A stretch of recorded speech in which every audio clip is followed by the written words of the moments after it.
आमदार रमेश कदमांनी पोलिसांना शिवीगाळ केल्याप्रकरणाची चौकशी होणार आहे। या प्रकरणी पोलीस आयुक्तांकडे तक्रार करण्यात आली आहे। सहाय्यक पोलीस निरीक्षक रमेश पवार या संदर्भात पोलीस आयुक्त दत्ता पडसलगीकरांची भेट घेणार आहेत। लोकशाहीर अण्णाभाऊ साठे आर्थिक विकास महामंडळातील घोटाळ्याप्रकरणी अटकेत असलेले आमदार रमेश कदम यांची आरेरावी सुरूच आहे।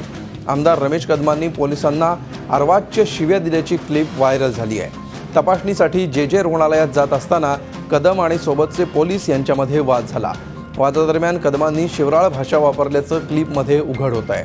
Assistant police inspector Manoj Pawar आणि आमदार यांच्यात ही बाचाबाची झाली होती। तेव्हा मनोज पवार यांनी कंट्रोलला फोन लावत अधिक कुमक मागवून घेतली।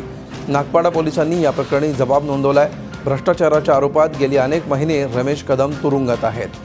कदमांकडून वारंवार अशी आरेरावीची भाषा पोलिसांना ऐकावी लागत असल्याचं बोललं जात आहे। दरम्यान आता रमेश कदमांच्या या वागणुकीवर राजकीय वर्तुळातून प्रतिक्रिया यायला सुरुवात झाली आहे। भाजप खासदार किरीट सोमय्या यांनी जेलमध्ये जाऊनही पैशांचा माज जात नसल्याचं म्हटलं आहे। रमेश कदम यांना जे हॉस्पिटलमध्ये घेऊन जायचं होतं डॉक्टरांकडे। त्यांना घेऊन जाण्यासाठी टीम गेली होती। या दरम्यान त्यांची मेडिकल व्हॅन जी आहे ती यायला थोडा वेळ लागला। त्या दरम्यानच्या काळामध्ये त्यांनी आमचे जे पोलीस ऑफिसर आहेत API पवार यांच्याबरोबर त्यांची बाचाबाची सुरू झाली। त्या आर्ग्युमेंटमध्ये त्यांनी ॲब्युझिंग लँग्वेज वापरलेली आहे।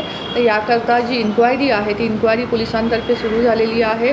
DCP झोन 3 यांच्याकडे ही इन्क्वायरी देण्यात आलेली आहे या संपूर्ण प्रकरणाची, आणि लवकरात लवकर त्यांच्याकडून या संबंधातली रिपोर्ट जो आहे तो अपेक्षित आहे। आणि त्या रिपोर्टनंतर पोलीस तात्काळ मुंबई पोलीस तात्काळ या संदर्भात जी आहे ती योग्य ती कायदेशीर कारवाई करणार आहेत।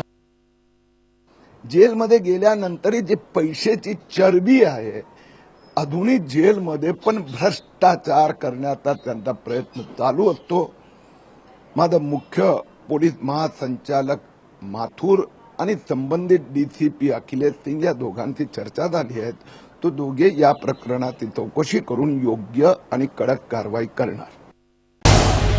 झी 24 तास रहा एक पाऊल पुढे।